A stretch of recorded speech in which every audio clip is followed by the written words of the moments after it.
Alice and Bob are hovering close to a non-spinning black hole, and Bob decides to jump in. What happens to him? You probably know from Bob's own perspective, he does enter the black hole. But the question is, what happens from Alice's perspective?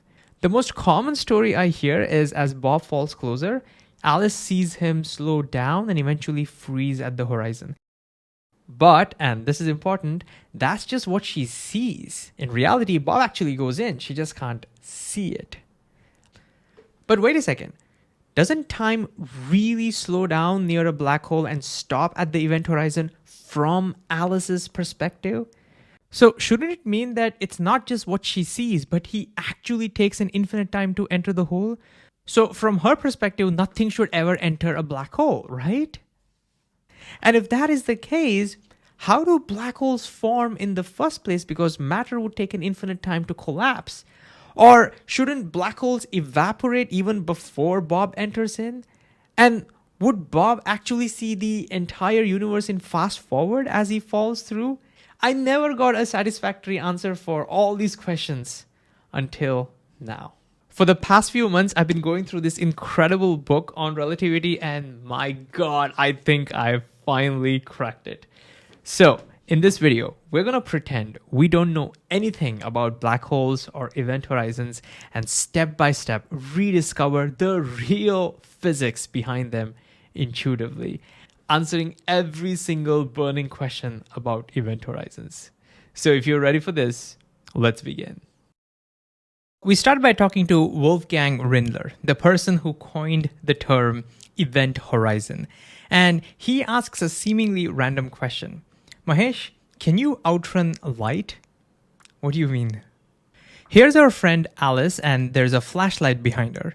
As we turn on the flashlight, she blasts her ship and starts accelerating. The question is, with enough acceleration, can she outrun that beam of light? Or will the light eventually catch up to her? My immediate response is, Rindler, that's an easy question. I mean, look, no matter how much Alice accelerates, she will always be slower than light. So the gap between them keeps shrinking, and eventually, given enough time, light will always catch up. Or will it?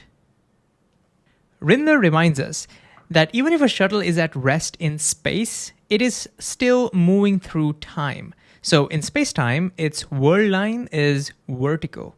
If it's moving at a constant velocity through space, its whirl line is slanted. The faster it moves, the more it tilts, with the maximum tilt corresponding to that of light. Now we will conveniently choose units like light years for space and years for time, or light seconds and seconds.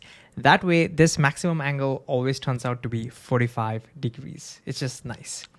So this means all physical whirl lines must lie within this 45 degrees, meaning your entire future is restricted to this region, your future light cone.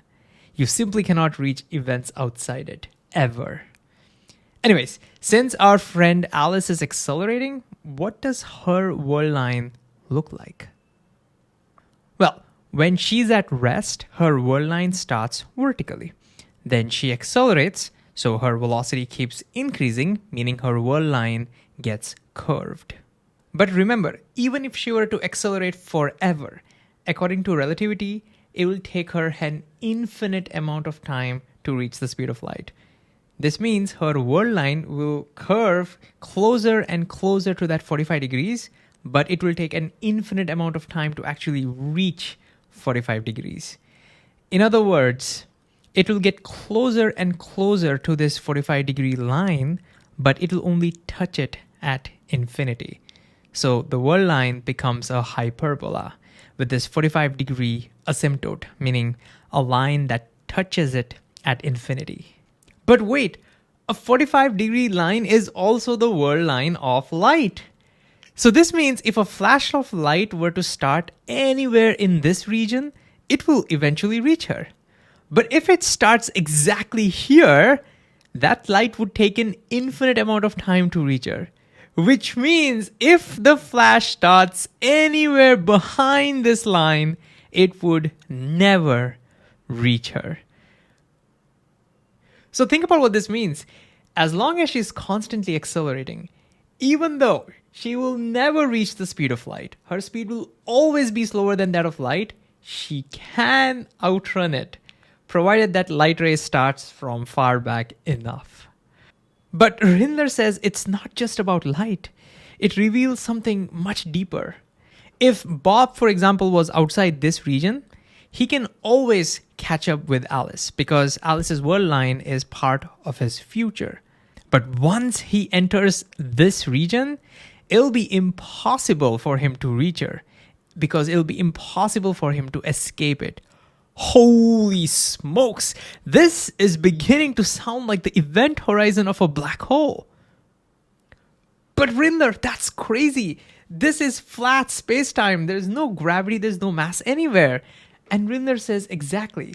Apparently, just the act of accelerating can leave behind a patch of spacetime which cannot influence you anymore. Signals from there can never influence you. He calls that patch of spacetime the horizon. And of course, we will call it the Rindler's horizon. I absolutely love it when we start with a seemingly simple question and then dig deeper and end up with something so profound. And that's exactly how you would learn backend coding with Boot.dev, the sponsor of this video. Their motto is pretty simple: learn to code, but for real. But I think they mean it because if you use my link, you can actually get started for free without having to add your credit card details.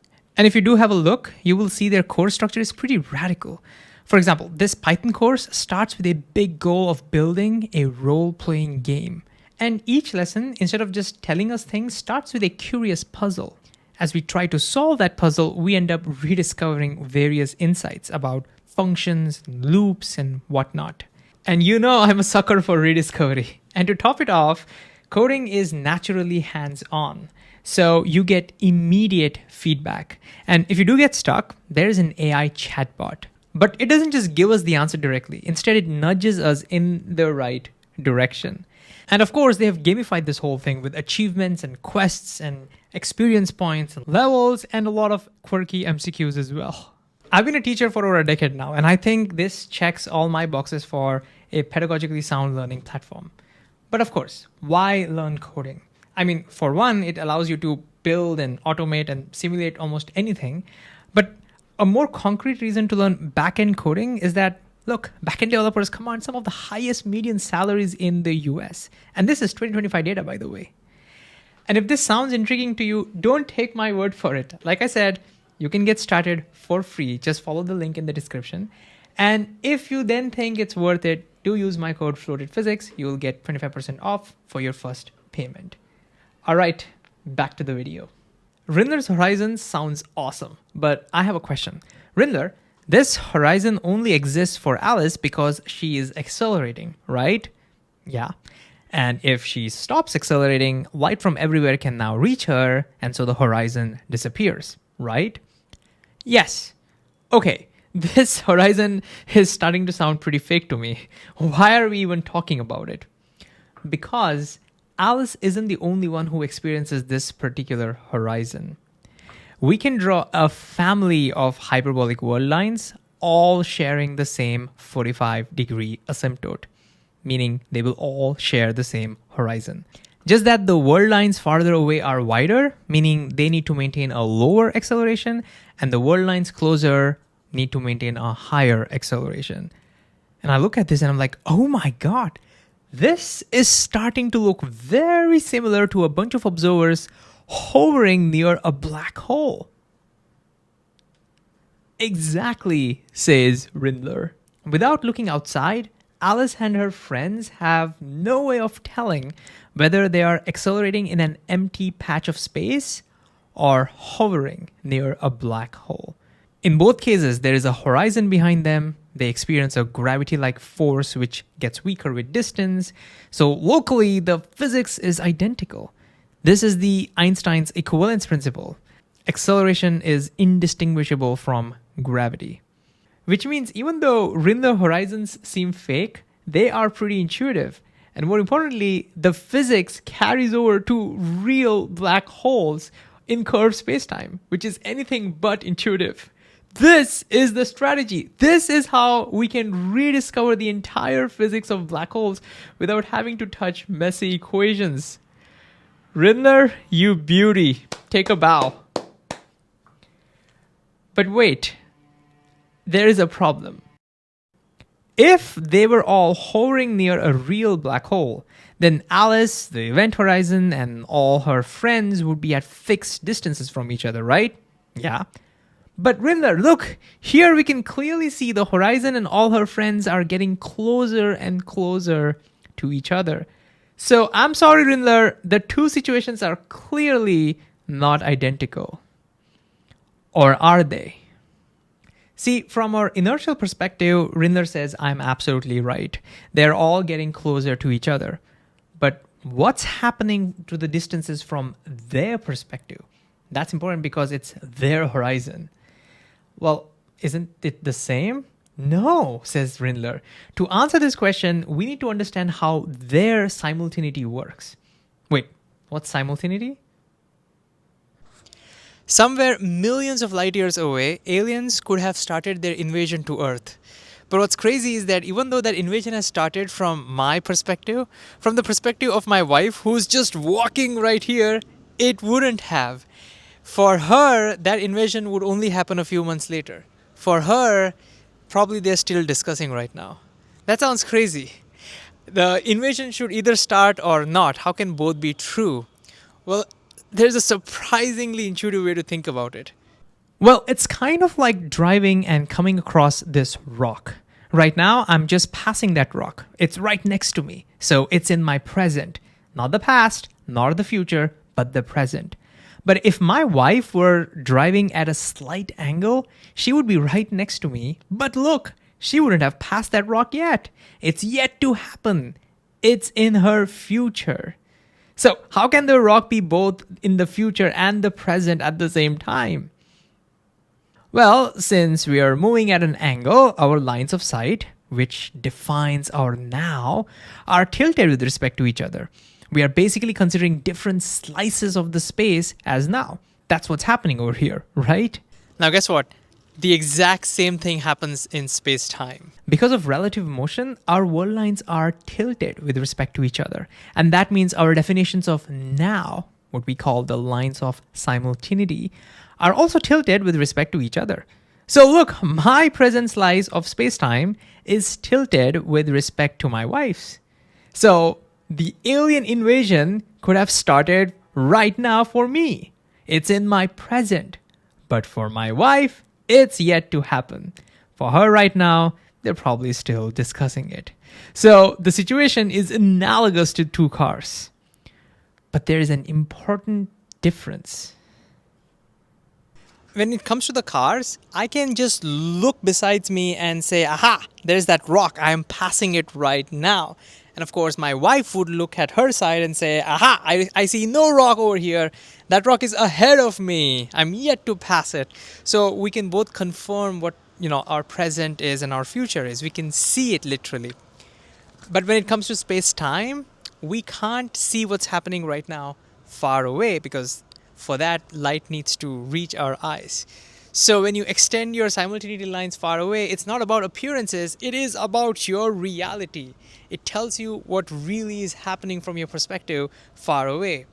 Relative motion can truly make my present my wife's future. But why don't we notice this in our everyday life? Well, because this picture is highly exaggerated. Our everyday speeds, relative speeds, are much, much, much, much slower than the speed of light. Which means our world lines are almost parallel, making our simultaneity also almost parallel. And so for events close by, we pretty much agree on what's present, past, and future. And we tend to think this extends to the entire universe. But it doesn't. If you start looking at events millions of light years away, the differences begin to show up. This is probably why Einstein said, and I quote, "The distinction between past, present, and future is only a stubbornly persistent illusion." So the mind-boggling takeaway here is the idea of what's happening right now only carries physical meaning locally. Only then we'll mostly agree on past, present, and future. But if you extend the idea of simultaneity far away, it's necessary to do that to build space-time maps, and we'll do it.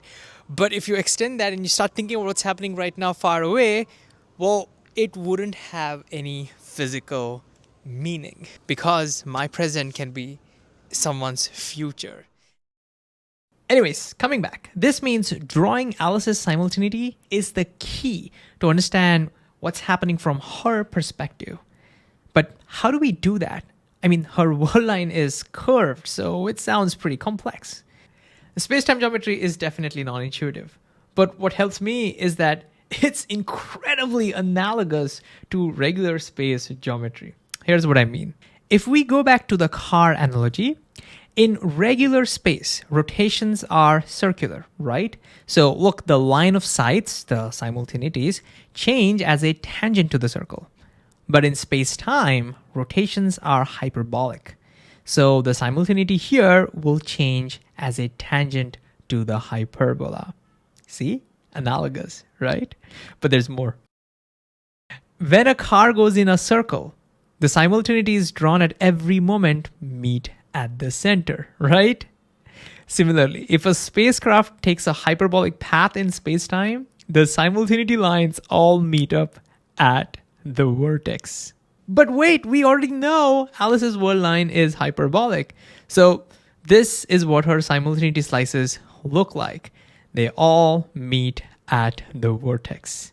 And if this isn't beautiful enough, get this. Just like how all points on circle are equidistant from the center, all points on the hyperbola are at the same proper distance from its vertex. Now, it doesn't look like that because we can't draw hyperbolic geometry, but the situation is analogous. Gosh, tell me this isn't beautiful. So, coming back, we now have Alice's space-time map, how she slices her space-time every moment. But what exactly does this mean? Well, if we bring back the flashlight, its world line would be vertical because it's at rest with respect to us, and the light would be, of course, at 45 degrees. So according to our lines of simultaneity, the front of the beam comes closer and closer to her. But according to her, at this moment, the front of the beam is here. But a little later, at this moment, it's still there, at the same distance behind. Wait, it doesn't look like it's at the same distance. But remember, all distances from the vertex to the hyperbola are the same from her perspective. Which means no matter how much time passes, for her, that beam of light doesn't progress at all. For her, it's frozen there in time at a fixed location behind her. Ooh, you can begin to see the whole infinite time dilation at the horizon where it comes from. Oh my God, this is incredible. And of course, the exact same analysis applies to the entire family. That light beam is frozen in time at a fixed distance behind each one of them. Again, Rindler reminds us they don't see the light beam frozen because remember, seeing requires light to reach your eyes. Simultaneity doesn't tell you what you see. Your simultaneity lines tell you what's happening right now far away. So this is not about appearances. This is about their reality. From their perspective, that beam of light is just frozen there at a fixed distance behind them. So indeed, the situation is locally indistinguishable from hovering close to a real black hole. So this means we can use the same physics, the same space-time map that we have discovered for the event horizon of a real black hole. So all we have to do now is zoom out and complete the map. There it is. Isn't it beautiful? But of course, I have a lot of questions. First of all, here, each shuttle is now hovering at a fixed distance, right? Meaning they are all at rest with respect to each other, right? Yeah. So a part of me is wondering, shouldn't their world lines be vertical? So why does it look curved? Why isn't their world line vertical? Rindler says we could have drawn them vertically like this. And I immediately look at this and say, hey, this feels so much more intuitive. Then why aren't we drawing it this way? Well, because if you actually solve Einstein's field equations, then in this particular spacetime diagram, you'll find that the path of light is curved. And in fact, look, it looks like nothing can even enter the event horizon. That led people like Einstein and Eddington to believe black holes might not even exist. But of course, eventually we realized that what we're looking at is just a map. And just like how every flat map of curved Earth is distorted, maybe every spacetime map that we draw of a curved spacetime is also distorted. Some maps preserve correct angles, but distort sizes massively. And others preserve sizes, but they distort angles. So this map of spacetime preserves vertical world lines, but the paths of the light gets distorted. So physicists started wondering if they could somehow build a new map of spacetime where the 45-degree light path could be preserved. And that required a lot of math, but we eventually found it. And guess what? That's the map that we have found it! But we did it way more intuitively. I mean, in this map, the world lines of the light is always at 45 degrees. How do we know? Well, because we built it from Rindler horizon, remember? And Rindler horizon comes from flat space-time where light travels at 45 degrees. Since we used the equivalence principle and translated that into our curved space-time, in our map, the 45 degree got preserved. So this was the reason why we did it all this way. This allowed us to sidestep the whole equations and coordinate transformations, all the messy math, and intuitively build a map. And now that we have it, we can use this as a tool to answer all our burning questions. All right, let's say Alice is hovering over here. So this is her world line. And let's say she drops Bob somewhere over here. What's going to happen to Bob? To answer that question, we draw Bob's future light cone. And we can immediately see Bob has a future inside the event horizon. So he can enter the black hole, which you can immediately see from here. But Bob also has a future over here, which means he can avoid the event horizon as long as he uses his rockets and, fires it at the right amount. He can definitely avoid the event horizon. So that makes sense. But of course, since Bob doesn't have a rocket, let's assume that he takes a path, something like this. This is a free fall path, and he enters the horizon. We'll talk about what happens inside a little bit later, says Rindler, but now the big question is, from Bob's perspective, how do things look like? Well, as he follows along this path, notice more and more of his future now lies inside the horizon. You can clearly see that. Now, just before reaching the horizon, if he changes his mind and if he had if he had rockets, again, look, there is a small window that he can exit. But once he enters the horizon, that's it. You can clearly see there is no escape, because even if he travels at the speed of light, he cannot escape. He's now trapped. But let's say he realizes there's no way back, and he sends one last transmission message. He says, "Goodbye, universe." Of course, even that message will never come out because it'll also be trapped inside the black hole. But from this, we can immediately see that these events happen for Bob. And now we understand why we say, from Bob's perspective, he does enter the horizon. We can clearly see he enters the horizon in finite time in his clock, and he can do stuff inside the horizon. But now comes the big question. What is the story from Alice's perspective? Okay, first, let's think about what she sees. All we have to do is draw a 45-degree line at periodic intervals. Here it goes. And now, notice when Alice is somewhere over here, she gets the signals pretty periodically, but As time goes on, notice the delay increases, and eventually the last signal takes an infinite time for her to reach over there, which means indeed she sees him slow down. The best thing about this picture, I don't have to talk about time dilation anymore. I can draw the path of light and I can talk about what she sees. Now comes the main question. What happens from her perspective? Not just what she sees, but what actually happens from her perspective. For that, we have to use her lines of simultaneity. So each line of simultaneity represents a moment in Alice's perspective. So let's call this as t equals 0, t equals 1, 2, 3, 4, 5, and t equals infinity would be somewhere over here. So at t equals 0, she's over here, and from her perspective, Bob is over here. Remember, she doesn't see Bob over there, but this is where Bob is from her perspective. Okay, at 1, a little later, Bob is over here. A little later, Bob is over here. A little later, Bob is over here. Ooh, you can begin to see that Bob actually does slow down. Notice he's slowing down from Alice's perspective. This is not about appearances. From her perspective, Bob will always be outside the horizon.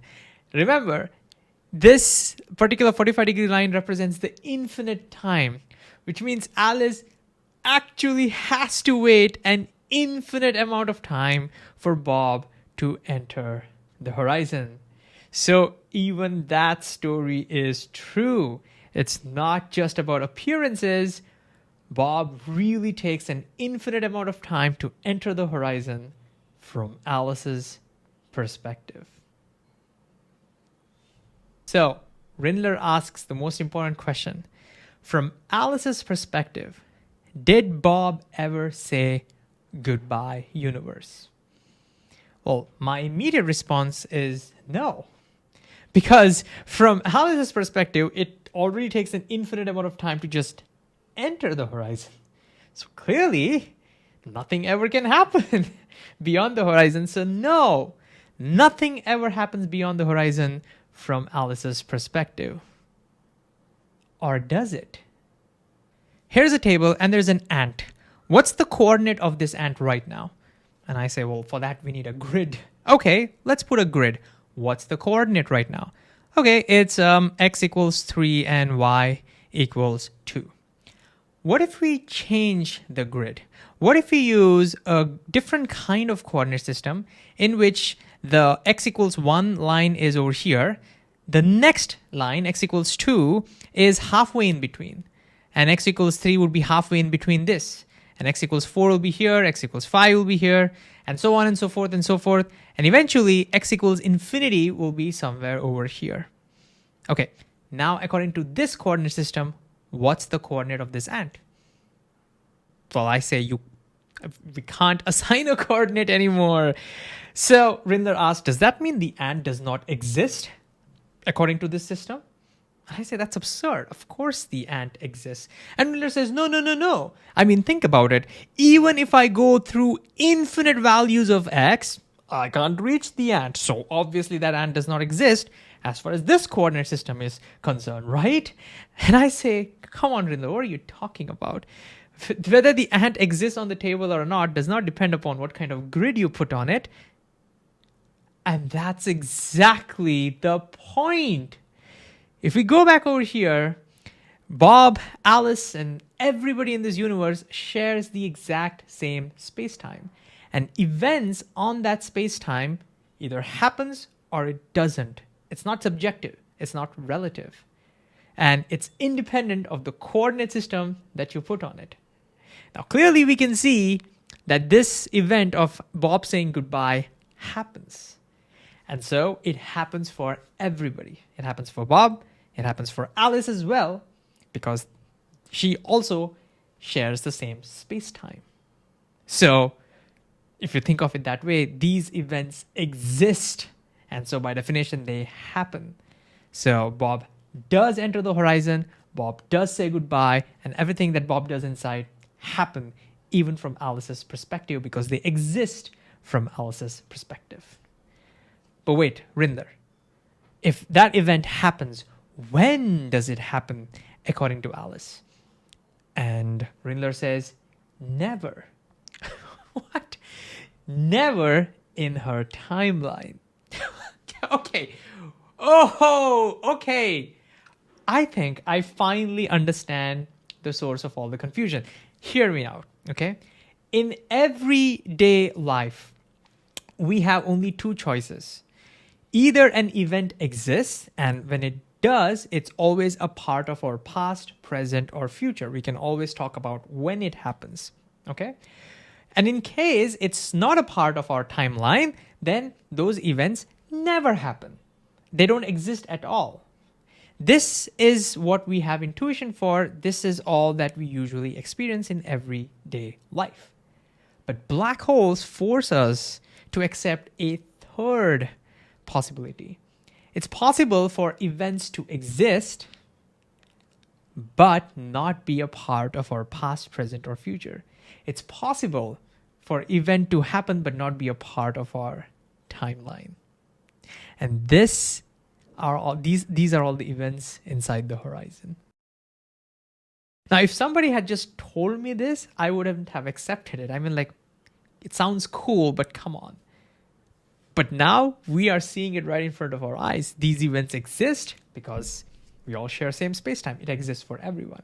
And yet we cannot assign a coordinate to it because Alice's map doesn't extend to it. But wait, I still can't reconcile this with the fact that it takes an infinite amount of time for Bob to enter the horizon. I mean, that's what the map tells us, right?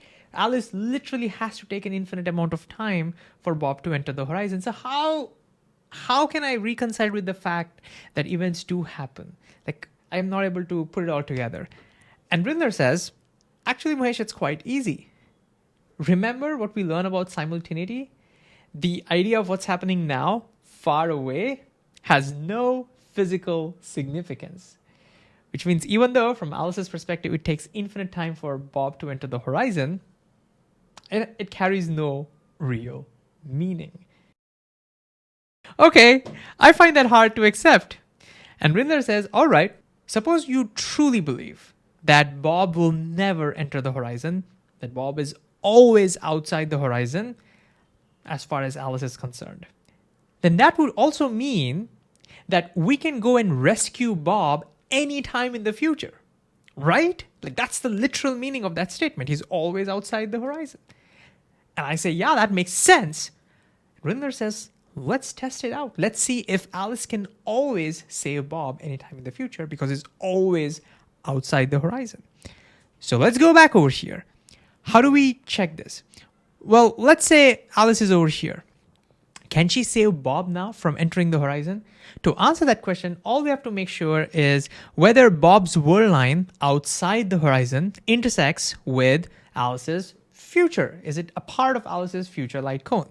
So let's just concentrate on this whirl line and let's look at Alice's future light cone, and we immediately see, nope, this is not a part of her future, so she cannot rescue Bob anymore. Even though her simultaneity tells her that Bob is outside, she can't rescue him. In fact, we cannot draw a 45-degree line from here and realize that this is the threshold. As long as Alice is past this particular point, she can never save him. But if Alice is below that threshold, then look, she can save him because she can reach to him before he enters the horizon. So this really represents the last chance to rescue Bob. This totally convinced me. I mean, if Bob was truly out there always, then we should have been able to rescue him always. But notice we can't. So that clearly tells me, and I'm able to accept it, that carries no physical meaning. So we should stop taking it literally. I love this map. Okay, on to some other confusing questions. If things take infinite time to enter the horizon, how does a black hole form in the first place? Shouldn't all the material be stuck near the horizon forever? Well, again, let's go back to the map. Let's say we have a star. Let's think about that star before it forms a black hole. Now, if that star is stable, then the surface also the world line of that surface is also a hyperbola. It's very similar to hovering. And now let's say that here is where it starts collapsing. Then it starts going inwards, and then eventually it becomes smaller than its own Schwarzschild radius, the critical radius below which it starts becoming a black hole, and that's where it becomes. And then the event horizon is formed. And again, if we drop Bob somewhere over here, we can clearly see the Bob, what are the Bob's options. He can always avoid the whole thing and just, hover. He can go and hit that star over here. But if he takes a path like this, he will enter the horizon. Again, from Alice's perspective, if you look at her simultaneity lines, it says the event horizon takes an infinite amount of time to form. That all the stuff is always out there. It never reaches the horizon. The horizon never forms according to her. But that statement carries no physical meaning because remember what's happening right now? Far away carries no physical meaning. So if she drops Bob, Bob can certainly enter the horizon, and she too can certainly enter the horizon and check for herself. The horizon will exist. What about black hole evaporation? Because another confusion we have is if it takes infinite amount of time for Bob to fall through the horizon, and we know, according to our current models, that black holes can evaporate in finite time, horrendous amount of finite time, but nevertheless finite amount of time, shouldn't the black hole evaporate before Bob enters? Let's see. Suppose the black hole evaporation event happens somewhere over here. Now, honestly, I have no idea what's going to happen beyond this point to the map. The horizon disappears or it goes away, but it doesn't matter because look, the horizon exists from here to here and Bob can certainly enter the horizon. So if Bob took this trajectory, then Bob would have entered the horizon. He would be inside the black hole. But again, from Alice's perspective, it takes an infinite time for the horizon to form. It takes an infinite time for Bob to enter. It takes an infinite time for black hole to even evaporate. What does it mean? Nothing. Events far away. I think you get it. But I'm going to say it one more time. Thinking about what's happening now, far away, carries no physical meaning. That, I think, is the moral of the story over here. What really happens to Bob inside the horizon? Why can't he hover there? Or why can't he orbit the center like we can do outside? We know he can't do that because we've heard of these stories, but can the map help us understand that? All right, let's do that, says Rindler. So we now need to map the insides. How do we do that? Here's the way to think about it. If you look on the outside, each hyperbola represents a fixed distance from the black hole, right? So we can give each hyperbola an r coordinate. So the r equals 1, let's say, represents the event horizon, 1.2, 1.4. These are different distances at which you can hover. Now the question is, can you hover inside the event horizon? To do that, I need to draw another hyperbola with the same asymptote, 45-degree line. And notice I can't do that. Physically, this makes sense because as I go closer, my acceleration needs to increase to maintain this hyperbola. And eventually, when I reach the event horizon, the acceleration needs to be infinite because the hyperbola converts into a 45-degree V, and that is the world line of light. And that takes an infinite acceleration if you want to maintain that. Beyond that, you cannot think about a hyperbola with the same asymptote opening to the right. That's why you can't hover. But we can draw a family of hyperbolae inside opening upwards. So I can draw a hyperbola that looks like this. So geometrically speaking, once I go inside, the lower values of r must look like this. Because remember, the idea is straightforward. We draw hyperbolae that have the same asymptote. And so this is what a lower value of r would look like. An even lower would look like this. And eventually the center would look somewhat like this. And so this is the map of the inside of the black hole. So now let's look at what happens when you go inside. Notice that inside, your future lies towards the lower values of R. Meaning, wherever you go, it's impossible now to avoid these different values of R compared to what happens outside. Outside, you can stick to a particular hyperbola over here. You can hover over there. You can stick to a value of R and you can stay. If you choose, you can go here, or if you choose, you can go here. All of that is a part of your future. That's how space works. You are free to move anywhere you want. But notice inside, you are no longer free to move any values of R. You have to go to this R, and then after that, you have to go to this R, and then eventually you hit the center. It's unavoidable. So in that sense, space behaves like time. Oh, this is why we say space behaves like time. This is why we say your future lies at the center. You cannot avoid it, just like how you cannot avoid next Saturday. That's what's happening, and that's why you cannot hover, you cannot orbit. Whatever you do, you have to reach the center. But what happens as something reaches the center of the black hole? Well, turns out that the curvature tends to go to infinity. It's technically called the Riemann curvature tensor that goes to infinity. Tidal forces, that means, go to infinity, and that will certainly spaghettify anything and shred it apart. But what happens at a quantum level? If you had a quantum object that went towards the center, we don't know what happens. And the center is called the singularity because you have infinity over there, and we don't know what would happen at a quantum level. So that's an unknown. That's an open question for physics as of today. However, what about the time coordinates? Now we can draw time coordinates just like we drew over here. And notice time coordinates behave the opposite way. Outside, if you look at the time coordinates, you have no choice but to go from time t equals 1 to 2, and then from 2 to 3. You cannot hover at a particular time coordinate. That's not allowed. You have to go. You cannot avoid your future. But look, inside, you can stick to a particular time coordinate, or you can jump to another time coordinate, or you can jump to this time coordinate. So in that sense, time behaves like space. Space behaves like time. But what does that physically mean, Rindler?